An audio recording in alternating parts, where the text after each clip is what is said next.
무릎이 아프면 다 퇴행성 관절염이라고 생각하시는 분들 많으시죠? 그런데 관절염에는 종류가 있습니다. 퇴행성인지 류마티스인지 통풍인지에 따라 원인도 다르고 치료법도 다르고 먹어야 할 음식과 피해야 할 음식도 완전히 다릅니다. 내 관절염이 어떤 종류인지 모르고 그냥 진통제만 드시는 분들, 오늘 영상이 정말 중요합니다. 오늘 저는 60대 이후 가장 흔한 3가지 관절염의 차이를 완벽하게 정리해드리고 각각 어떻게 관리해야 하는지까지 정확하게 알려드리겠습니다. 안녕하세요. 스마트팁의 팁팁입니다. 오늘 다룰 3가지 관절염은 퇴행성 관절염, 류마티스 관절염, 통풍입니다. 이 3가지는 이름에 모두 관절염이 들어가지만 원인이 완전히 다릅니다. 퇴행성은 연골이 닳아서, 류마티스는 면역세포가 내 관절을 공격해서, 통풍은 요산결정체가 관절에 쌓여서 생깁니다.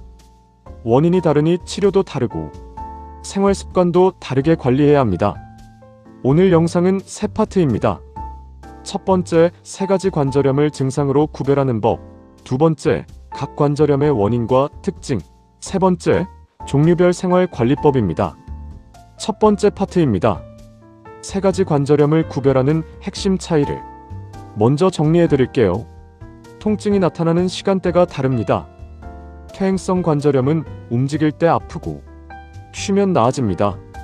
오래 걷거나 계단을 오르내린 후 더 아픕니다. 류마티스 관절염은 아침에 일어났을 때 관절이 뻣뻣하고 아픈 것이 특징입니다. 아침 강직이 1시간 이상 지속되면 류마티스를 의심해야 합니다. 움직이면 오히려 나아지는 경향이 있습니다. 통풍은 갑자기 극심한 통증이 옵니다. 자다가 깰 정도로 아프고 주로 엄지발가락, 발목, 무릎에 생깁니다. 어느 관절에 생기느냐도 다릅니다. 퇴행성 관절염은 체중을 많이 받는 관절, 무릎, 엉덩이, 척추에 주로 생깁니다. 류마티스 관절염은 손가락, 손목, 발가락 같은 작은 관절에서 시작해 양쪽 대칭적으로 생깁니다. 통풍은 엄지발가락에서 시작하는 경우가 가장 많습니다. 전신 증상 유무도 다릅니다. 퇴행성 관절염과 통풍은 관절 부위만 문제가 생깁니다. 류마티스 관절염은 피로감, 미열, 체중 감소 같은 전신 증상이 함께 나타납니다.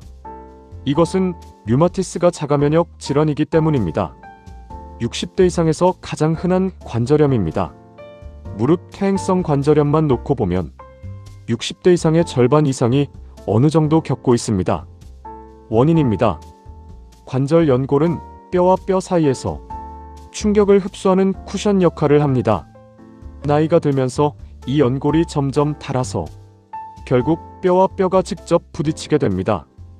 연골 마모를 빠르게 하는 요인들이 있습니다. 과체중, 과거 관절 부상, 무리한 사용, 유전적 요인이 대표적입니다. 증상의 특징입니다. 움직일 때 특히 아프고 쉬면 편해집니다. 계단 내려갈 때, 오래 앉았다 일어날 때 아픕니다. 관절에서 뚝뚝 소리가 나기도 합니다. X선 검사를 하면 관절 간격이 좁아진 것이 보입니다. 중요한 것은 연골은 재생되지 않는다는 겁니다. 그래서 치료는 통증 조절과 진행 억제에 초점을 맞춥니다. 적절한 운동으로 주변 근육을 강화하고 체중을 관리하는 것이 핵심입니다. 두 번째, 류마티스 관절염입니다. 퇴행성 관절염과 이름이 비슷해서 같은 병으로 오해하시는 분들이 많습니다. 완전히 다른 병입니다. 원인입니다. 류마티스는 자가면역 질환입니다. 면역세포가 외부적을 공격해야 하는데 오작동을 일으켜 자기 관절의 활막을 공격합니다. 이 염증이 연골과 뼈를 서서히 파괴합니다. 왜 이런 오작동이 생기는지는 아직 완전히 밝혀지지 않았습니다. 유전적 요인과 환경적 요인이 복합적으로 작용합니다. 여성이 남성보다 2배에서 3배 더 많이 발생합니다. 증상의 특징입니다. 아침 강직이 1시간 이상 지속됩니다. 손가락 관절이 좌우 대칭으로 붓고 아픕니다. 피로감, 미열, 식욕 감소가 함께 나타납니다. 치료하지 않으면 관절이 변형될 수 있습니다. 류마티스는 반드시 류마티스 내과 전문의에게 치료를 받으셔야 합니다. 조기에 적절한 약물 치료를 받으면 관절 변형과 장기 손상을 막을 수 있습니다. 민간요법이나 건강식품으로 치료하려다가 병을 키우는 경우가 많으니 주의하세요. 세 번째, 통풍입니다. 바람만 스쳐도 아프다고 해서 통풍이라는 이름이 붙었습니다. 원인입니다. 요산은 퓨린이라는 물질이 분해될 때 생기는 노폐물입니다.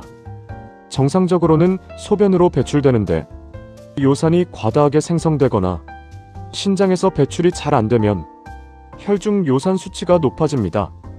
이 요산이 관절 안에 바늘 모양의 결정으로 쌓이면 극심한 염증과 통증이 생깁니다. 이것이 통풍 발작입니다. 퓨린이 많은 식품들이 있습니다. 내장기관 음식 등 푸른 생선, 맥주, 새우, 조개류입니다.